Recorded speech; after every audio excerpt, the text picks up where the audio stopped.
اچھا 5 منٹ کے لیے کیا نام بتائیں؟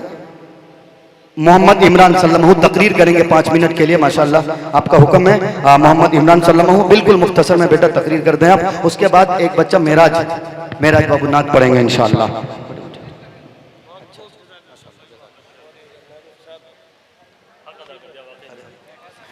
السلام علیکم ورحمۃ اللہ وبرکاتہ.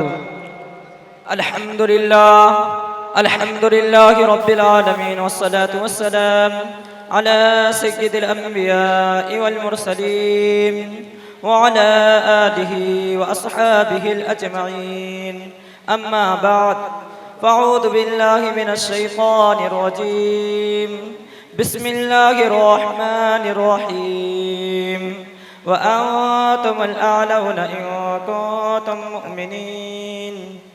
وہ معزز تھے زمانے میں مسلمان ہو کر، وہ معزز تھے زمانے میں مسلمان ہو کر، اور ہم خواب ہوئے تاریخ قرآن ہو کر. محترم بزرگوں اور دوستو، آج میری گفتگو کا موضوع سخن مسلمانوں کی تباہی اور اس کا اعلان ہے.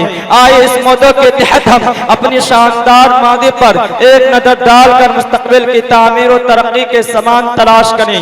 قرآن کریم میں رب ذوالجلال کا ارشاد ہے وَأَنْتُمُ الْأَعْلَوْنَ إِن كُنتُم مؤمنین، کہ تم ہی سربلند رہو گے اگر تم مؤمن ہو. ارشاد باری ہماری پوری تاریخ کا اختصار ہے، اس میں ہماری ترقی کا راز مضمر ہے. تاریخ کے سینکڑوں واقعات یہ بتانے کے لیے کافی ہے کہ جب بھی ہمارا رشتہ اللہ اور اس کے دین سے مضبوط رہا تو سربلندی و کامیابی نے ہماری قدم چومے، اور جب کبھی اس رشتے میں کسی قسم کی کمزوری آئی تو ہم عزت و رفعت کے آسمان سے ذلت و پستی کے غار میں جا گریں گے. تاریخ ہمارے سامنے ہے، جنگ بدر کا مثال پیش کرتے ہیں. جنگ بدر میں جو بھی کامیابی ہوئی وہ صرف انہی رشتہ کی مضبوطی پر ہوئی، ورنہ کامیابی ہوتی تو کفار مکہ کو ہوتی، کیونکہ کفار مکہ تقریباً 1000 تھے اور بڑے جوش و خروش کے ساتھ تھے، اور ان کے پاس دیگر جنگی ہتھیار موجود تھے. اور ادھر ابو جہل، عتبہ، شعبہ، دلیل، حنظلہ، عبید، عاص، حرب، امیہ بن خلف، نفر بن حارث اور عبد المطلب جیسے شجاعت کے پیکر آزمودہ تھے. اور ادھر بیچارے مسلمان بے سار و سامان، کل تعداد 313 کے لیے کل 2 گھوڑے اور 13 اونٹیں ہیں. ایک ایک پر 3 4 آدمی سوار ہیں اور بعد پیدل ہی سفر کر رہے ہیں. اور اگر کسی کے پاس نزار کمان ہے تو تلوار نہیں، اور اگر کسی کے پاس تلوار ہے تو نزار کمان نہیں. میرے محترم بزرگوں اور دوستوں، جب مقام بدر پر پہنچتے ہیں تو دیکھتے ہیں کہ کفار مکہ بلند مقام پر خمازن ہو چکے ہیں، جہاں پانی کی فراوانی ہے. بیچارے مسلمان کو پست اور ریتری ہوئی زمین پر خمازن ہونا پڑتا ہے.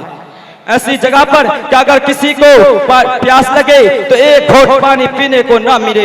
الغرض جنگ کے اندر جتنی اسباب اور جتنی چیزوں کی ضرورت پڑتی ہے وہ سب کفار مکہ کو حاصل تھی، لیکن جب لڑائی شروع ہوتی ہے تو کفار مکہ گاجر اور مولی کی طرح کاٹے جاتے ہیں. کفار مکہ کا سب سے بڑا سردار ابو جہل 2 بچوں مات اور موت کے دریا مارا جاتا ہے. عبداللہ بن مسعود رضی اللہ تعالی عنہ ان کے سر کو جسم سے جدا کرتے ہیں. مسلمانوں جانتے ہو کہ عبداللہ بن مسعود کون ہیں؟ یہ وہی ہیں جن کو مکہ کی صحن میں اسی ابو جہل نے مارتے مارتے بیہوش کر دیا تھا. اور میدان جنگ کے اندر وہی عبداللہ بن مسعود ابو جہل کا سر قلم کرتے ہیں. میں ان باتوں پر تقریر ختم کرتا ہوں. وآخر دعوانا الحمدللہ رب العالمین.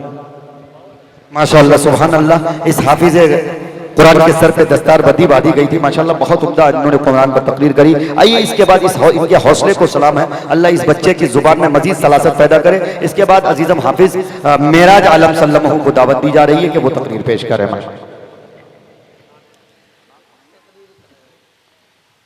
السلام علیکم ورحمۃ اللہ وبرکاتہ. نحمده ونصلي على رسوله الكريم. أما بعد فقد قال الله تبارك وتعالى في القرآن المجيد: أعوذ بالله من الشيطان الرجيم. بسم الله الرحمن الرحيم. ذلك الكتاب لا ريب فيه هدى للمتقين. وقال النبي صلى الله عليه وسلم: خيركم ما تعلم القرآن وعلمه. الہی رونق اسلام کے سامان پیدا کر، الہی رونق اسلام کے سامان پیدا کر، دلوں میں مومنوں کے الفت قرآن پیدا کر. صدر محترم، اسٹیج پر رونق افروز بزرگان دین اور حاضرین جلسہ، آج کی اس محفل میں اور آج کی اس مبارک اجلاس میں میرا موضوع سخن دنیا کی سب سے پاکیزہ اور مقدس کتاب قرآن پاک ہے. ہمیں چڑھتے سورج کی طرح یقین ہے کہ اس کا ایک ایک حرف سچا اور صادق ہے. وہ قرآن پاک جس کی زبان مقدس، بیان مقدس اور جو فصاحت و بلاغت کا ٹھاٹھے مارتا سمندر ہے، جس کے متعلق ارشاد ربانی ہے کہ قرآن وہ کتاب ہے جس کے صادق و برحق ہونے میں کوئی شک و شبہ نہیں، جس کے بارے میں محسن انسانیت حضور پاک صلی اللہ علیہ وسلم نے یہ ارشاد فرمایا، تم میں سب سے بہتر وہ شخص ہے جو قرآن کو سیکھے اور سکھائے. دعا کیجئے کہ خداوند قدوس ہم سب کو قرآن پاک کی دولت سے مالا مال فرمائے. آمین. نوجوان دوستو، قرآن پاک رب ذوالجلال کی طرف سے عطا کردہ وہ حسین تحفہ ہے کہ جس نے 23 برس کی قلیل مدت میں پورے عالم میں وہ انقلاب برپا کر دیا کہ بڑے سے بڑے فصحا، بلغا، ادبا اور شہرا حیران شدر رہ گئے، جس کی آیتوں کو سن کر پتھر دل موم ہو گئے. دوستو، یہی وہ قرآن ہے جو رہتی دنیا تک کے انسانوں کے لیے سراپا ہدایت و رحمت ہے. یہی وہ قرآن ہے جس نے رسول کی رسالت کو اعجاز بخشا. یہی وہ قرآن ہے جس نے بشمردہ قلوب کو تازگی بخشی. ہاں یہی وہ قرآن ہے جس کی برکت سے جنات و شیاطین کا آسمانوں پر جانا بند ہوا. یہی وہ قرآن ہے جس کی برکت سے عزت و رفعت کے شامیانے گڑ گئے. یہی وہ قرآن ہے جس کی بدولت محبوب حقیقی کی رضا نصیب ہوتی ہے. یہی وہ قرآن ہے جو سچائی اور امانتداری کا درس دیتا ہے. یہی وہ قرآن ہے جس کی بدولت عمر فاروق رضی اللہ عنہ کو ایمان نصیب ہوا.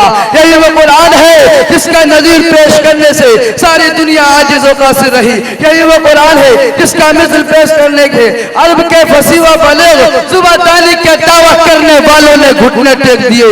یہی وہ قرآن ہے جس کی تلاوت میں دلوں کے واسطے فرحت و بشاشت کا سامان ہے. یہی وہ قرآن ہے جس نے ضلالت و گمراہی کی دلدل میں پھنسی ہوئی انسانیت کو رشد و ہدایت کا پیغام سنایا. یہی وہ قرآن ہے جس کی تلاوت میں دلوں کے واسطے فرحت و بشاشت کا سامان ہے. یہی وہ قرآن ہے جس نے ذہنی قوتوں کو جلا بخشا. یہی وہ قرآن ہے جس کی برکت سے اجرے چمن میں بہار پیدا ہوئی. محترم حضرات، آج کے اس نازک دور میں حفظ کلام پاک کو فضول سمجھا جاتا ہے، اس کے الفاظ رٹنے کو حماقت بتلایا جاتا ہے. کہا جاتا ہے کہ اس کا رٹنا اور بے سمجھے پڑھنا بے سود ہے.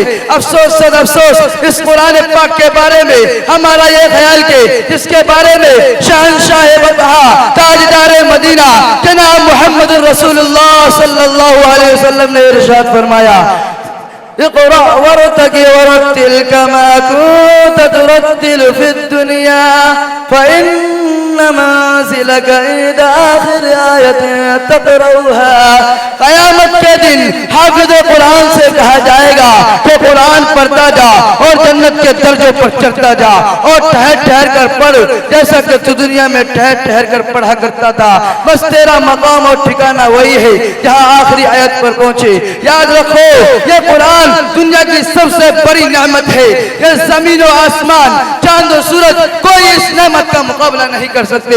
یہ قرآن رب کائنات کا مقدس اور عظیم کلام ہے، اور کیوں نہ ہو جبکہ اس کا اتارنے والا امین، جس کے ذریعے اتارا گیا وہ بھی امین، جس ذات پر نازل ہو وہ بھی امین، جس مقام پر نازل ہو وہ بھی امین، اور جس مہینے میں نازل ہوا تمام مہینوں سے افضل، اور جس رات میں نازل ہوا 1000 مہینوں سے بہتر ہے. اللہ کا یہ مقدس اور پاکیزہ کلام تمام کلاموں سے افضل اور برتر ہے. حدیث پاک میں آتا ہے، فضل کلام اللہ علی سائر بسائر الکلام کفضل اللہ علی خلقہ. اللہ کے کلام کو سب کلاموں پر ایسی فضیلت ہے جیسی کہ خود حق تعالی شانہ کو تمام مخلوق پر اللہ کا دلارا خدا کا پیارا نبی ارشاد فرماتا ہے کہ جس نے قرآن پڑھا اور اس پر عمل کیا اس کے والدین کو کل قیامت کے دن سورج سے بھی زیادہ روشن تاج پہنایا جائے گا. اور کرنے کا مقام ہے جبکہ والدین کو اس طرح قدر انعام سے نوازا جائے گا تو خود پڑھنے والے کے مقام اور مرتبہ کا کیا عالم ہوگا. حضرات قیامت کا میدان ہوگا اور ایسے 10 آدمی جن کے لیے جہنم واجب ہو چکی ہوگی.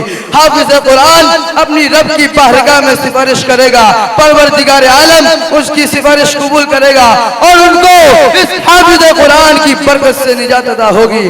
اسی پر تقریر کو ختم کرتا ہوں. وما علینا الا البلاغ. جا زندگی مدینے سے جھونکے ہوا کے لا, شاید حضور ہم سے خفا ہے منا کے لا. ٹکڑوں میں بٹ گئی ہے یہ امت رسول کی, تو بکر سے آئینے کو صدق و صفا کے لا. اور دنیا بہت ہی تنگ مسلمان پہ ہو گئی, فاروق کے زمانے کے نقشے اٹھا کے لا. فاروق کے زمانے کے نقشے اٹھا کے لا اور گمراہ کر دیا ہے نظر کے فریب نے. عثمان سے زاویہ ذرا شرم و حیا کے لا, عثمان سے زاویہ ذرا شرم و حیا کے لا. اور گمراہ کر دیا ہے نظر کے فریب نے عثمان سے زاویہ ذرا شرم و حیا کے لا. یورپ میں مارا مارا نہ پھر یہ گدائے علم, دروازہ علی سے یہ خیرات جا کے لا. اور باطل سے دب رہی ہے یہ امت رسول کی, منظر ذرا حسین سے کچھ کربلا کے لا. آئیے حضرات سامعین منظر حسین سے کربلا کے لائیں گے.